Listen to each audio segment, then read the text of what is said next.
first known rules of golf were drawn up in 1744 by the Gentlemen Golfers of Edinburgh in Leith, Scotland. Since then, the game has changed dramatically. Golf courses, equipment, and not least the rules. So where do I go when I want to learn about the rules of the game today? Well, I go to the Golf Rules Questions podcast with Blakey and Roscoe, of course. So sit back, relax, and enjoy this episode of the Golf Rules Questions podcast.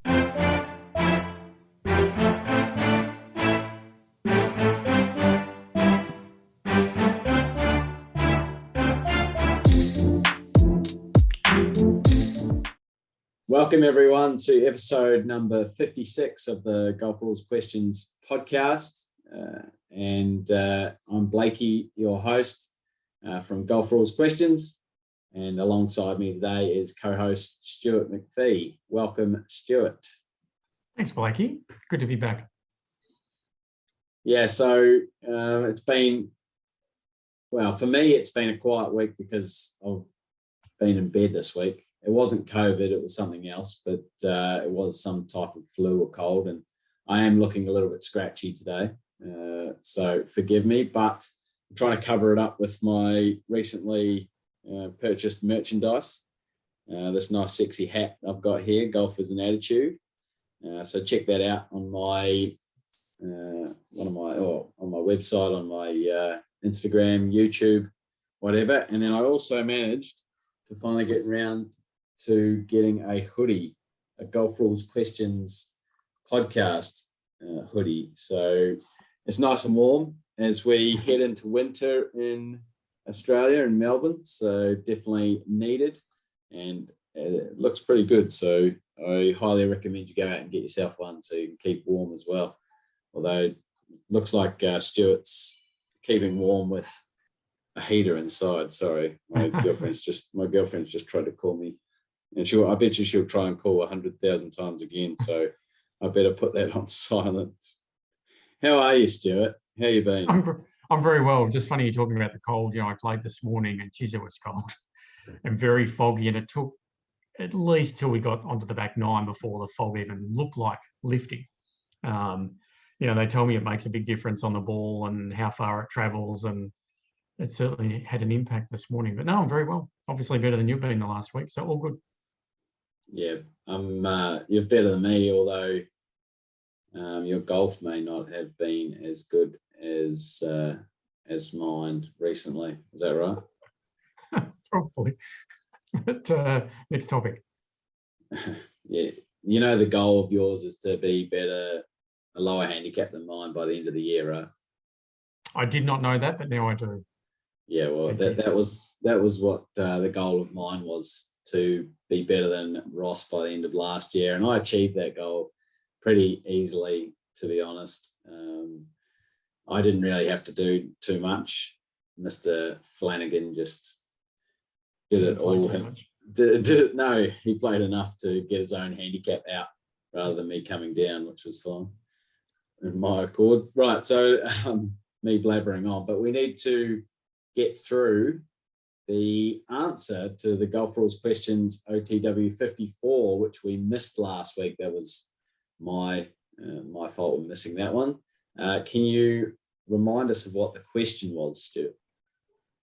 Yeah, paraphrasing. So Barry asked this question, and it was about a boundary edge being marked by a line on the ground and a ball that was very close to being out of bounds or inbounds, but the ball was actually not sitting on the ground. It was actually suspended in the air, just sitting in some long grass, but it was sitting over that line. And the question was simply whether that ball was in bounds or not. So you can just run through the consequences of having a boundary edge defined by a line on the ground and what that means.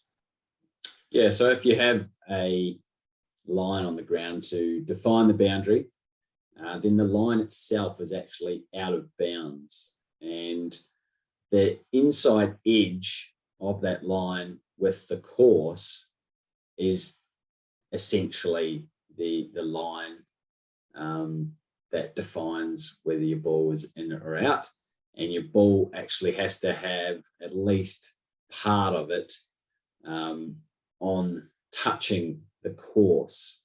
So touching the course. So if it's fully touching the line all of it is on the line, none of it is touching the course, it's going to be out of bounds. And that doesn't matter whether it's 2 foot under the ground in a rabbit burrow, foxhole, or it's 2 meters up in the air in a tree, suspended in a tree. So the boundary line goes up and down, vertically up and down, through the earth, up into the sky for infinity.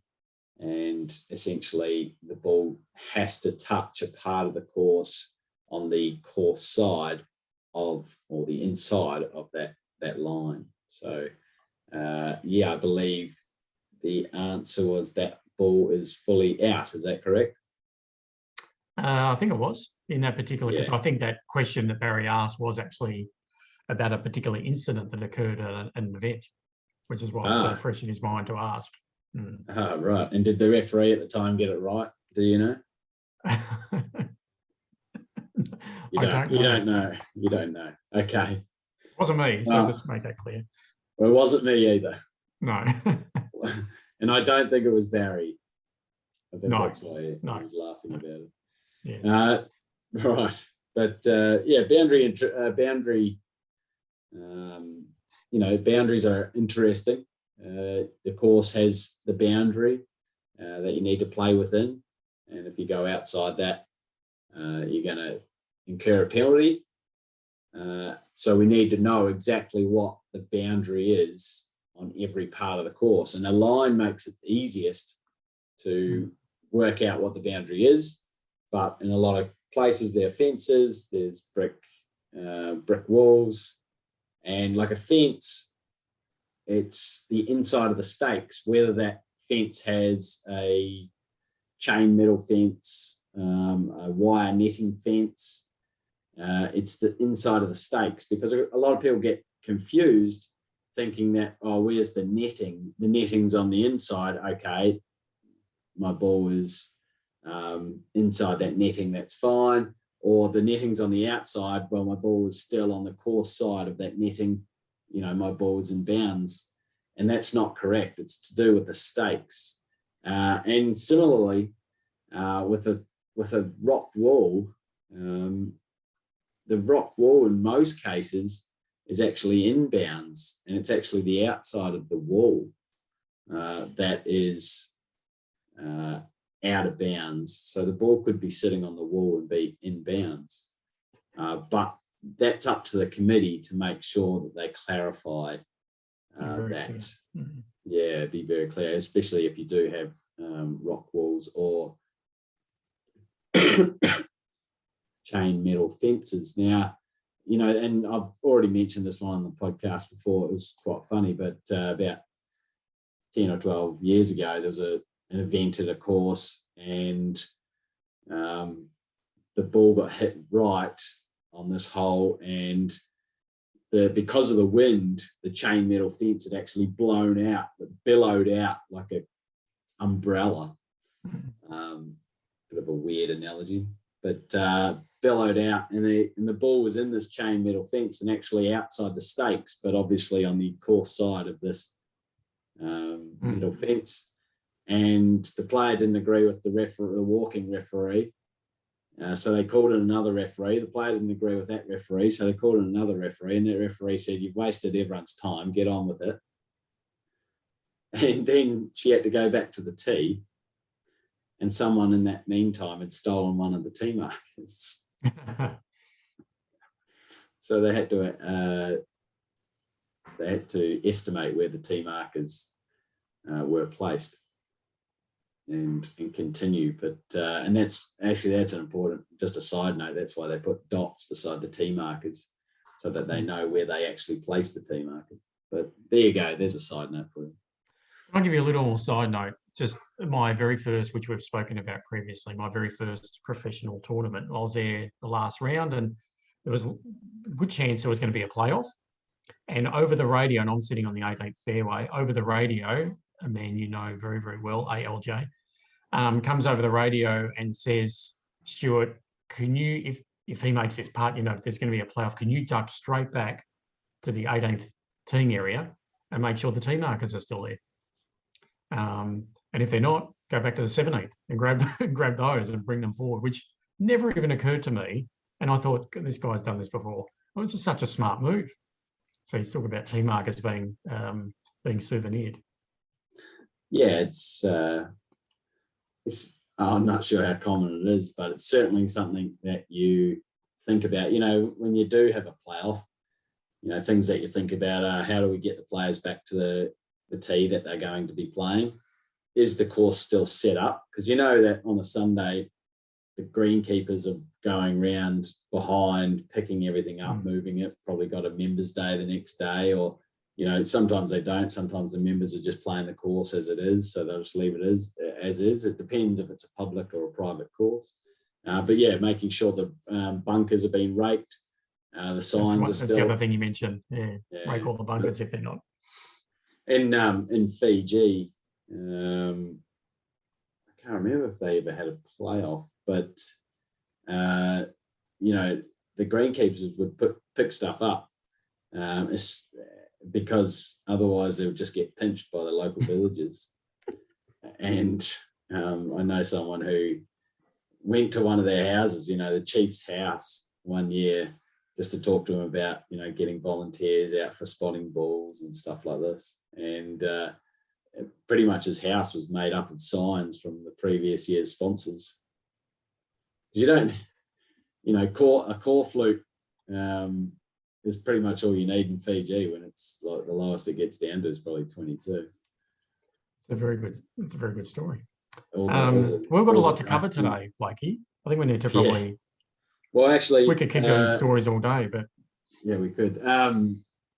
We did have a question recently about out of bounds, something to do with out of bounds, didn't we, Stuart? In the community, you mean?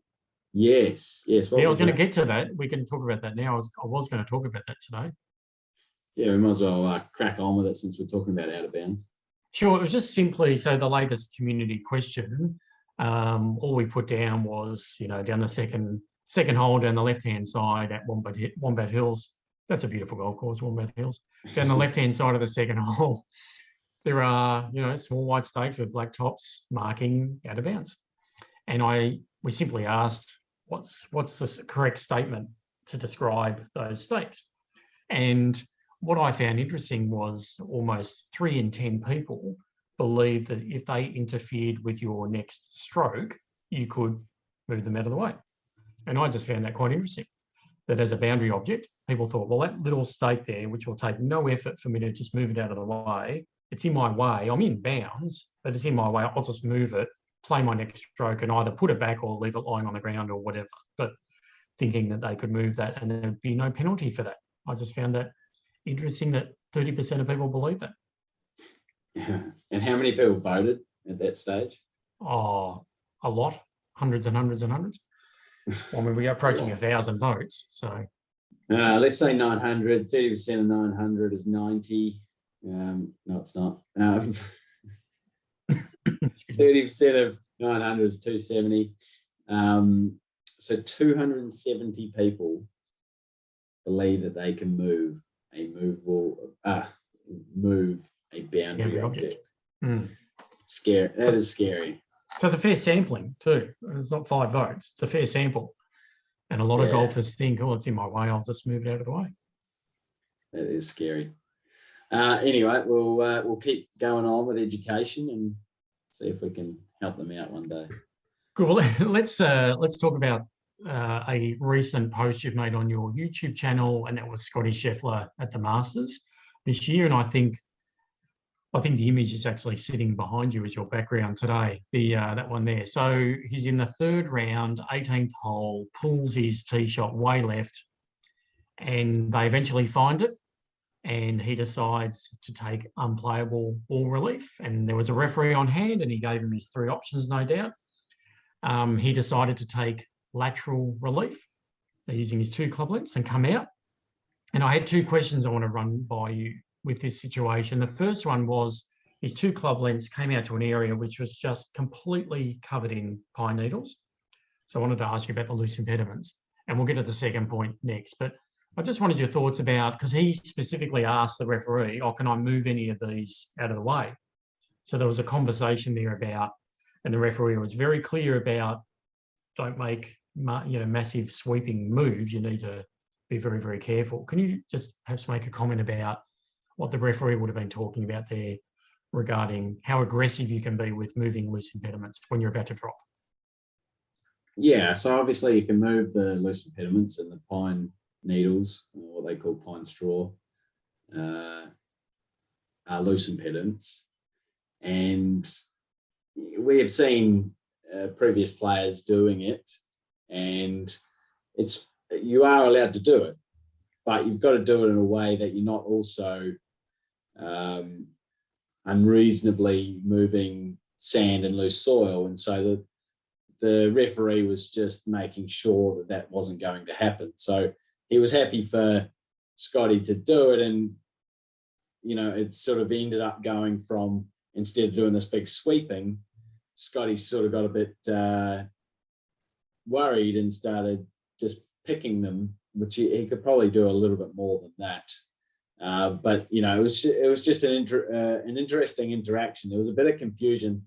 Scotty thinking that Kevin, the referee, wasn't going to allow him to move any of it, and he said, "No, you can move it. It's more just about your action of moving it," is how he was trying to get it across. So yeah, he didn't want to do this big. He didn't want the player to do this big sweeping action, and thus making it look a little bit farcical. But he was happy for him to sort of pick out a few here and there, or Scotty in the end picked out a few here and there and sort of was a bit more cautious with it. So that's what it really is. If you have a big, let's say you're in the middle of a fairway, the fairway has got grass, beautiful grass coverage, and you've just got this big pile of leaves. Well, the idea that you move the leaves, there's like little chance, there's always a chance, but there's little chance of there being this big pile of loose sand or soil under those leaves, right? So, moving the leaves away is going to be fine, because you're going to get down to the fairway and it's going to be pure, and it's not unreasonable to get your foot in there, move them away, or get a big sweeping arm going in there and moving them away. You're not going to be moving loose sand or soil in the same process.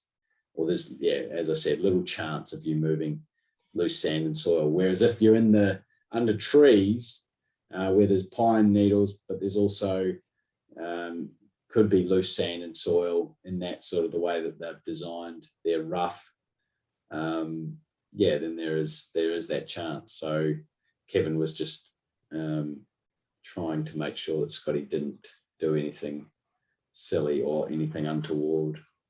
Sure. So what we're talking about here then is, Rule 8.1, play the course you find at conditions affecting the stroke. And I think it's probably one of those that, and it's one of the breaches I was going to talk about later at club level, that probably a lot of people don't understand it. So what I guess he's trying to be careful to do is to not improve the relief area that he's about to drop in, which of course is one of the conditions affecting the stroke. And one of the things I learned very early on is that, loose soil and sand are not loose impediments. And I guess you don't want to be burrowing away and then effectively moving out sand out of the way or soil out of the way to create or to improve your lie or to, improve the relief area that is about to drop in. But I thought it was interesting that the conversation he had. I think probably, players are very careful about what they can do so they don't improve one of those cats. Yeah, certainly you try and get insurance. So you ask the referee what you can do. And as soon as the referee says, yes, you can, you do it. And then if they say, oh, I didn't mean it like that, you say, well, that's what you told me. I remember an incident with Mickelson once, ball under a tree, wants to get in there, least intrusive, and the referee's basically guiding him. No, you can't do that, but yes, you can step over that branch, but you need to go around that one. And it was all very orchestrated to not improve one of his cats. Yeah. And therefore, and you're right about insurance. It's a good point. But yeah, no, in the end, you are able to move loose impediments from your relief area before you drop. That is allowed. And Scotty did and had a pretty good shot.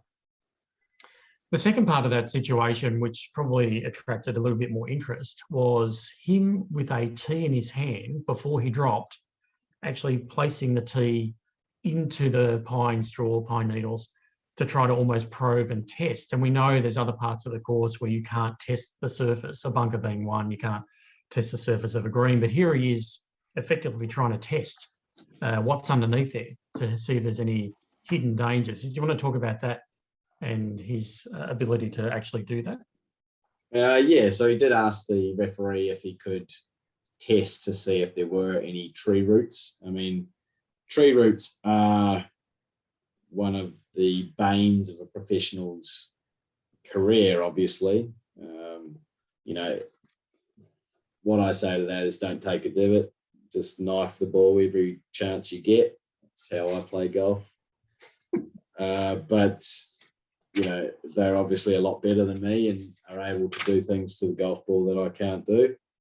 And we have an interpretation in Rule 8.1 that says that you are allowed to, as long as you're not improving your conditions, you are allowed to probe around the ball for tree roots or rocks or obstructions, you know, whether it be for tree roots and rocks so you don't hurt yourself, or possibly there's an obstruction and you might be able to get free relief from it.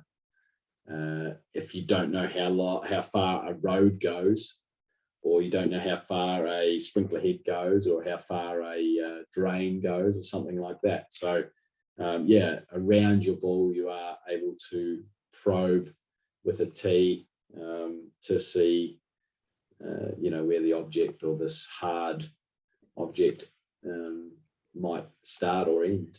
And interfere with you and potentially hurt you, which is probably a very smart thing.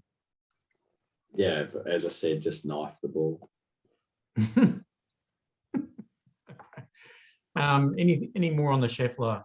And obviously very well done to him for going on the next day. But yeah, no, he went pretty well. There was a little bit of a controversy, I guess, mostly from Australians who wanted Cam Smith to win. They saw that the butt of the club wasn't right beside the ball when it was measured, the 2 club lengths. And I've got the video up on my YouTube if you want to go and check it out. But yeah, the butt of the club might have been 6 inches away from the ball. But from the angle, it looks like what they've done is the ball was here, the butt of the club was here, and then they've measured the 2 club lengths so that the hole's up this way. They measured the 2 club lengths. So effectively, it's just sort of more parallel than a 6-inch extension. It's more parallel. And then they've gone outwards from there just due to the nature of where the ball was actually sitting.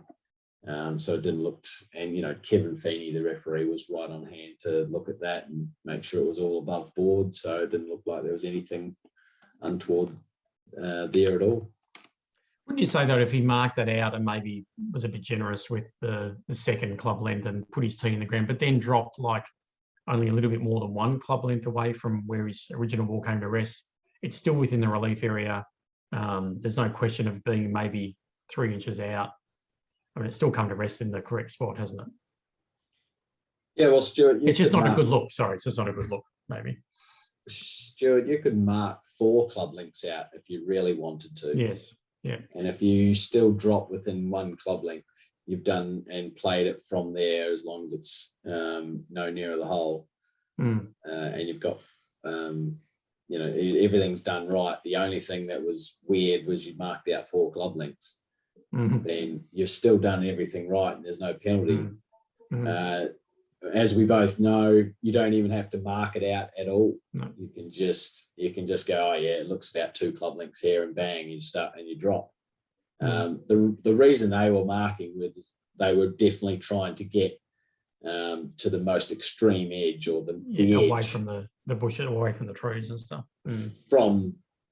from the hole, so from the ball, so they could get away from the trees and make sure that they had a shot at the green. So there is the only requirement really when it comes to dropping, and I say only, but I guess it's not quite right, but the only requirement is that you do drop correctly within the relief area, but the relief area is an area from the ball, in this case 2 club links no nearer the hole.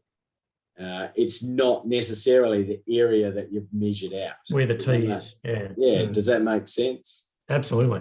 I mean, if you've stuffed up, I mean, you might have measured it with a wedge and then dropped it and it's rolled outside the 2 wedges. Well, that doesn't mean that the ball's gone outside the relief area. The relief area is 2 club lengths, the longest club in the bag, and I'm assuming that in this case your wedge is not your longest club. So let's say in this case it's not your longest club, it's your driver. So if you've rolled outside your 2 wedges, then there is a possibility your ball is still within the relief area. Yep. So all good there. Good. I'm glad you've clarified that potential controversy. We happy to move on from Scheffler then. Yeah, go on to the next. So the next one on your YouTube channel, and this was a pretty straightforward one. This was Georgia Hall in Saudi Arabia with a 5-shot lead on the 16th hole on day 4, so her 70th hole, and just pulled it left. But it actually landed on some rocks within a red penalty area. Clearly could have played it from where it came to rest without penalty, but just chose to take the lateral relief option. And it was pretty straightforward, really. But I was interested in your thoughts about, a player like that. She could have played it from where it lied, may have damaged her club, but as you've said in one of your videos, just get the angle grinder out to clean that up. But, she's taken her medicine and chipped on and I think made a 4. Yeah, well, I guess it could have been similar to Scotty Scheffler as well, that she didn't want to hurt her wrists, because then it's not good for a golfer's career if you hurt your wrist, i.e. Bryson DeChambeau at the moment. But, so she took her medicine knowing that she was 5 in front. It was a pretty easy decision, actually. And then it was just a simple lateral relief drop.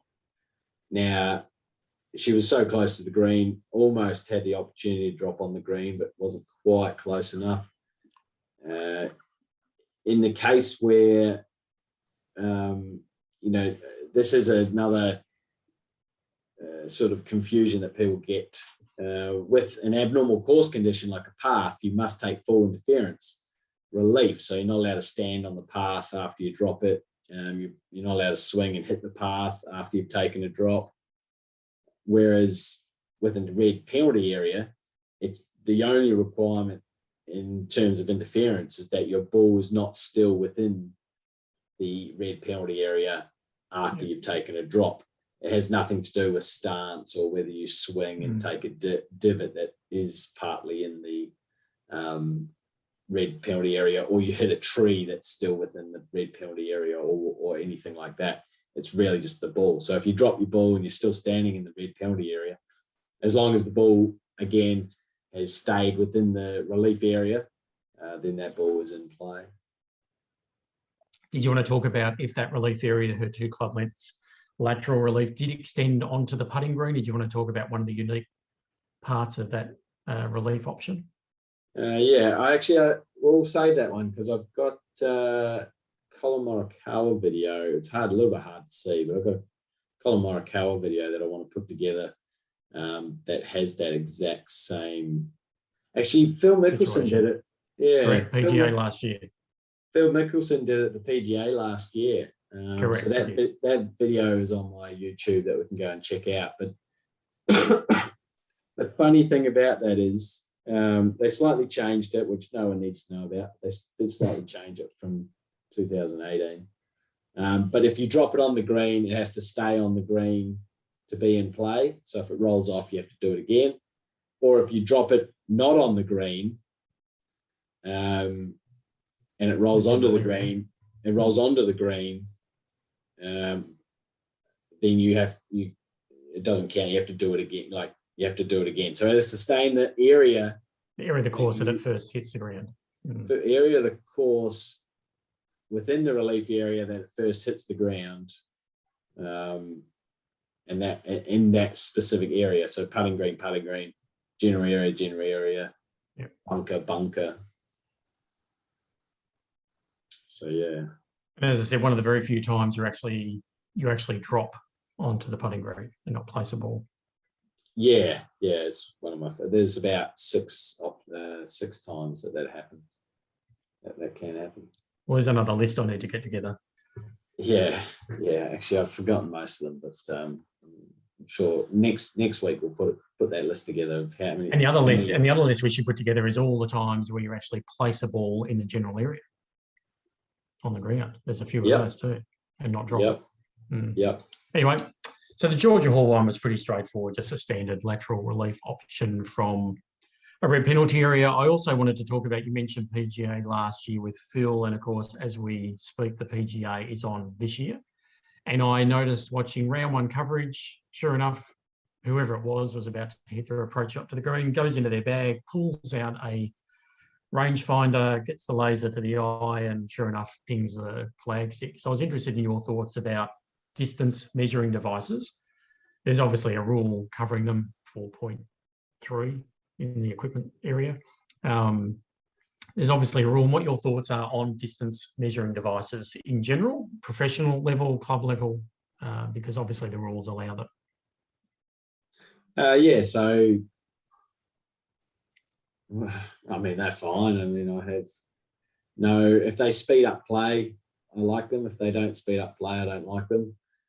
A lot of the pros are so used to not using them that they'll just keep, the caddy will do what they do, and they like working it out other ways. I mean, some caddies tell their player the wrong number just so that they don't, they judge their player on how they're feeling, how they're hitting it that day, and whatnot. I heard I heard that exact story this morning from a guy in my group playing this morning, mentioned that exact story with Steve Williams, who was caddying for Tiger Woods and Adam Scott, giving them the wrong number. Well, I know Steve said that he'd give Tiger the wrong number sometimes just so that he wouldn't hit this flag stick and have it bounce back. He obviously gave him the exact number at Augusta on the 15th hole in 2013. But I mean, it can happen, and back into distance measuring devices, amateurs use them, but it's just more a tool for showing how poorly we are, how bad we are at playing rather than anything. Yeah. Can I ask you from a referee's perspective? So we know under that rule, okay, you can, obviously a tour can say, or an event can say, you're not allowed to use them today, or for this event, but you are allowed to use them, but you cannot have them adjust for elevation changes. And that's in the rules. So they may allow the laser, but not actually have them adjust for elevation changes. How do you police that? You're a referee. I mean, how do you know if he's got it switched on or not? It must be tough. You just. I mean, it's you just hope they don't. And for the most part, just like the 30% of people that don't realise that you can't move a boundary object, at least 30% probably do have the slope turned on. Two of the biggest, two of the most broken rules apart from provisionals and penalty areas, two of the most broken rules in amateur golf are giving and receiving advice. People talk about what club they used all the time. That's just endemic. And not marking the ball when they lift it. That's probably those are the two of the biggest ones I can think of that people breach all the time. But so in club golf, if someone goes and pays $500 for a whiz bang laser, you know, I highly doubt they're going to go, I better turn off that feature. I really, you know, I don't even know why. That's probably the most annoying thing. I don't even know why we allowed people to create this technology that, like, there's a clear breach of the rules, and we're saying, "Oh, make sure you turn it off." Like, we have to back people's integrity. That's fine, but 90% of the people, that's 95% of the people wouldn't even know that it's a rule that you can't use a slope function on your rangefinder. Maybe a similar example might be, you would assume that all the clubs that all those players are using are conforming. Like, you'd have no reason to go, can I just have a look at your wedge, and we just got this, you know, some device to check its metal content or something, you know, and you rely on the fact that all their clubs are conforming. You rely on the fact that if they're using distance measuring devices, don't have the elevation change switched on. Yeah, well, did you see that breach in the USGA 4-ball championships recently? Why do I think I've heard this, or you told me, but no, I don't remember the details. It was this week. I think it happened on Monday or Sunday, and someone got DQ'd because he got DQ'd for a club violation, like a non-conforming club. His partner also got DQ'd. It wasn't like his partner could carry on. And it was because the grips, he had one of those, he either had a broom handle, I think it was like a broom handle, and he mustn't have been anchored. It wasn't for anchoring. It was because the two grips were too close together.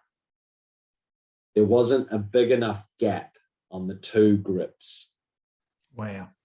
Well, that's a great point. I have no idea what, like, please someone tell me. I'm ignorant on this. I have no idea why having two grips so close together is an advantage. An actual issue. But apparently, and I'm going to misquote it here, apparently it needs to be at least 1.5 inches or at least 2 inches. And this player, his was only 3/4 of an inch or something like that. So it's an interesting one. That it's unfortunate that his partner got disqualified as well and couldn't. So it was a 4-ball. So why his partner couldn't continue? That, you know, we know that if you're in a 4-ball match play and your partner has a general penalty, you're out of the hole. But your partner the other guy can actually still continue in the hole. They're just disqualified from that hole. But unfortunate that they were disqualified for the entire round, as was both of them. Yeah, so I guess now I should have looked up the reason for that. They were disqualified from the competition, I guess. So it's not just disqualified from the match, you know, it wouldn't have mattered, but disqualified from the competition for having a non-conforming club. And it's the side that takes the disqualification. So bad luck. It's like the Keegan Bradley, you know, the marking and lifting, or lifting and replacing. You know, he'll never forget that.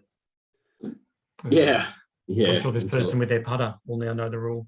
Well, he's got to play at another. He's trying to play to qualify for something.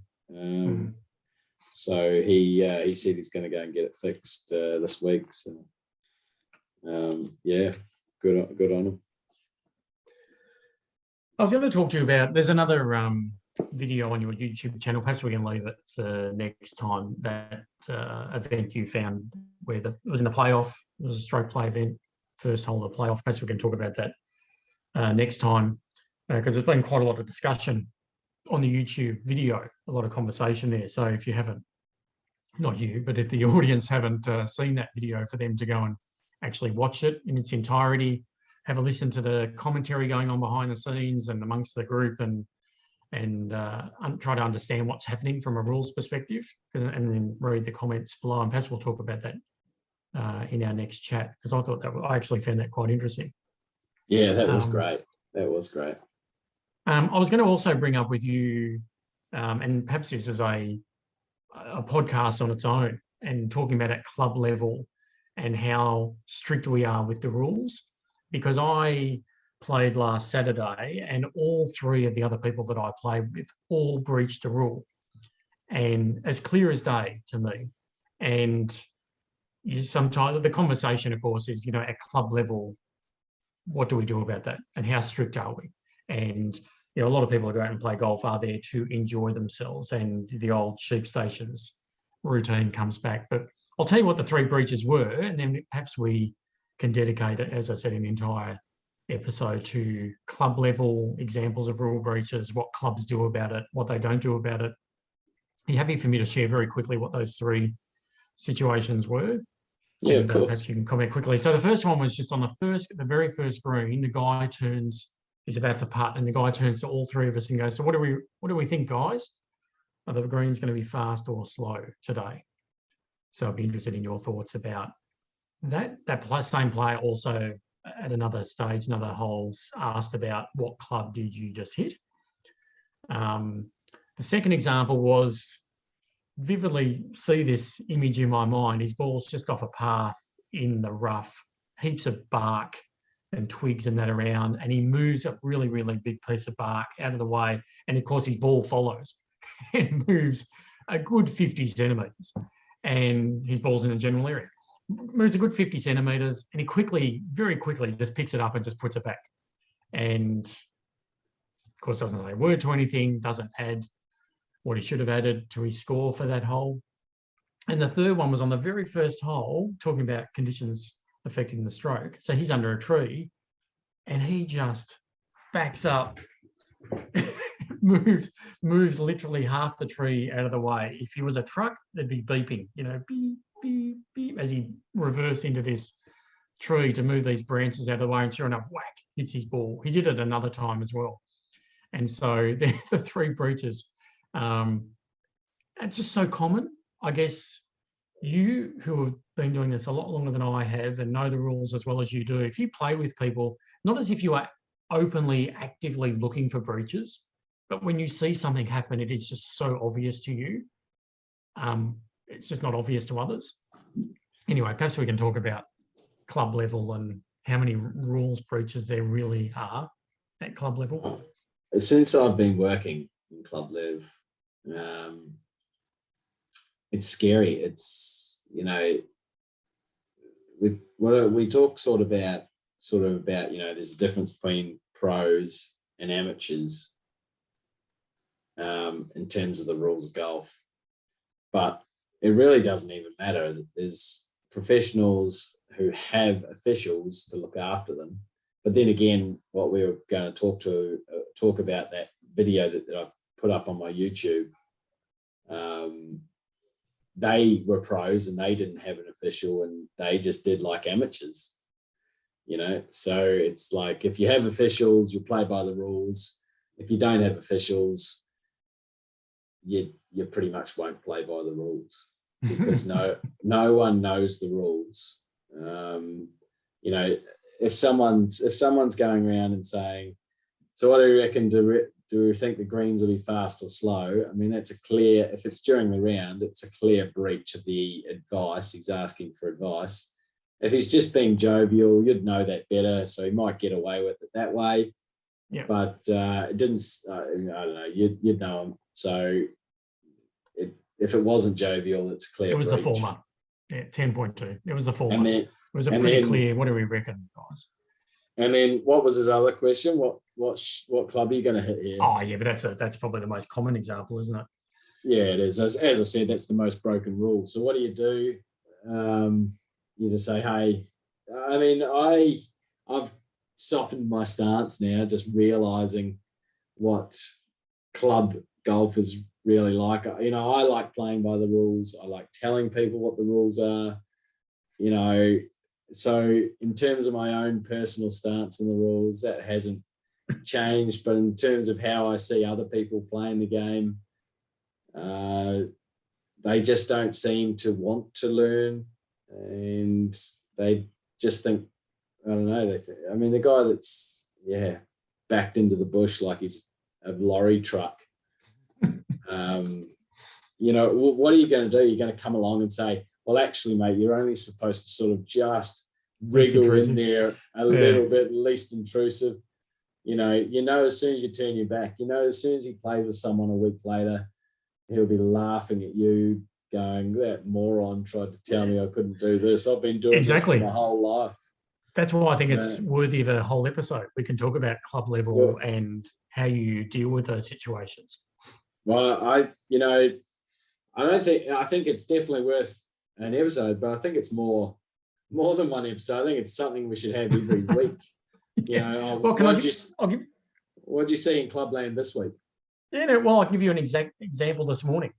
My tee shot on the 8th landed on came to rest on a gravel path, artificially surfaced, clear, abnormal course condition. I get free relief. And I was actually closer to the fairway side of this path. So it was clearly towards that side. And I said to the guys, and the two guys I was playing with today, one was playing off +4, the other off +3, and there was another guy. And I said, I'm actually going to play it from where it lies because I know my nearest point of relief is actually into the bushes, even though it's closer towards the fairway because I'm a right-handed player. And I'm explaining, and they know I knew the rules. And the guy who played on +4 said, mate, every other member would be dropping it on the fairway side. And I said, well, yeah, but I know that's not the nearest point of relief. I need to be over there in the bushes. Therefore, I'm not going to take relief. I'm going to play it as it lies. But it was just that comment of, well, no one else would do that. And everyone would drop it on the fairway side. That's spot on. Like you actually, I hate to say this because I'd love to promote the rules as, hey, we should all play by the rules. But you actually disadvantage yourself sometimes or you probably disadvantage yourself a lot more times than you advantage yourself by knowing the rules. And I hate to say that. Maybe. But it's the truth because you see people who don't know the rules and they just play in bliss. Like they cause their ball to move, they just move it back. They don't mark their ball when they pick it up. They take reverse into a tree. They reverse in a tree. They break off branches. They break off grass. They push in a ticket. They're asking people what club to use. Yeah, you almost, and that's what they try. I guess that's what they sort of tried to do with the new rules. If we say new, they're nearly, they are over 3 years old. Yeah, they are 3 years old, nearly 4. So, they try to make it simpler and come down to the common man, but they really haven't got that close to what the common man wants to do. I'm sure they've got closer, but not obviously far enough, maybe.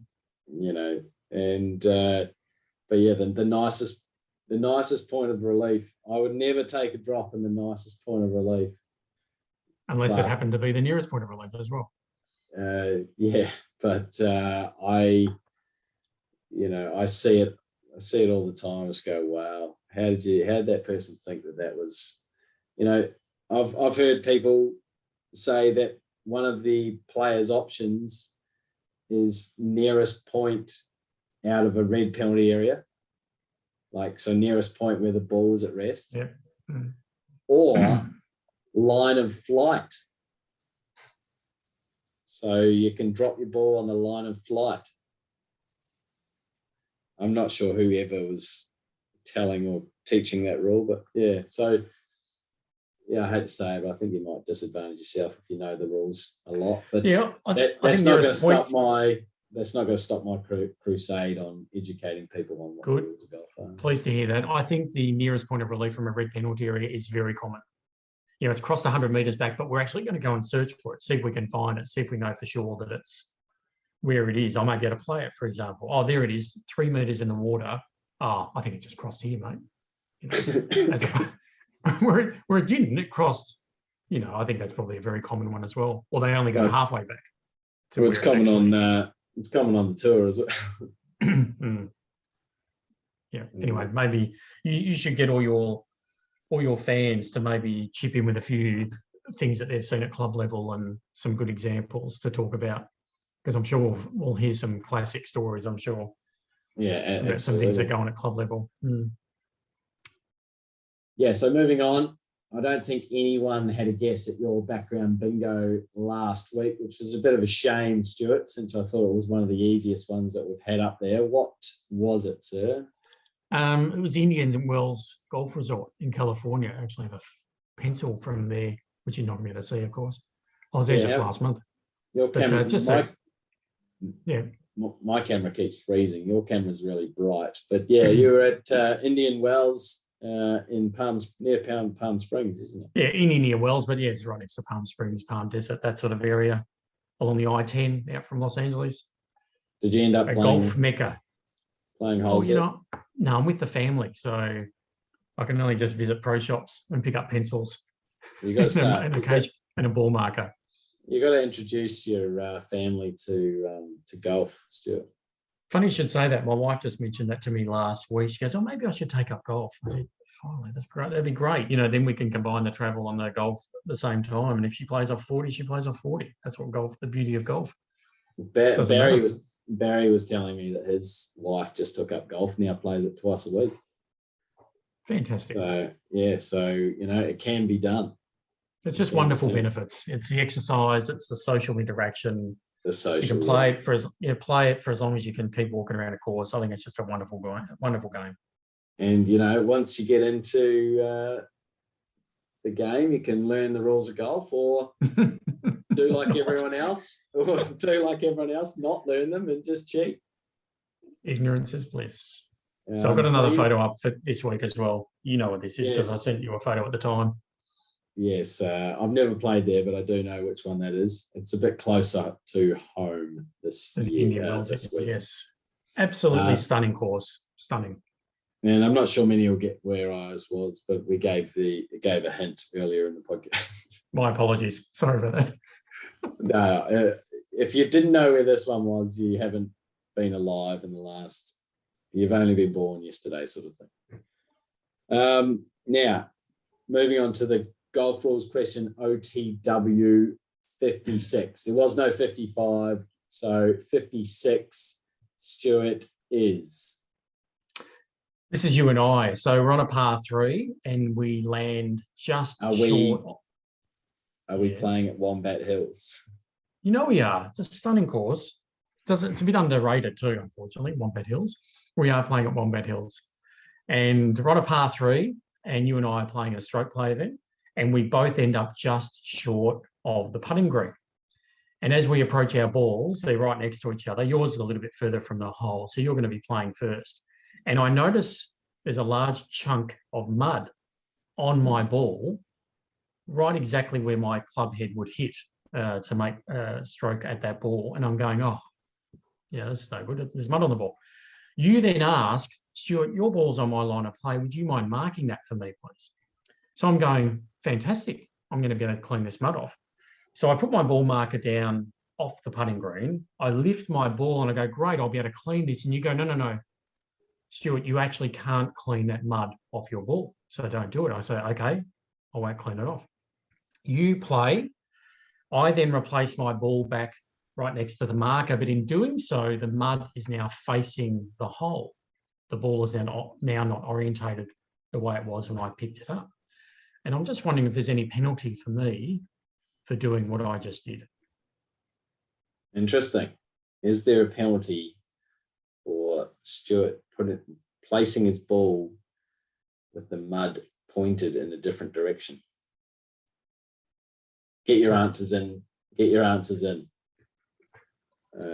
Let's hear it. So I think that brings us to the end. Thank you very much for your time and hosting it today. Pretty much, Stuart. Co-hosting, my pleasure. Always a pleasure. I hope everyone's enjoyed listening to the episode, and we'll chat again soon.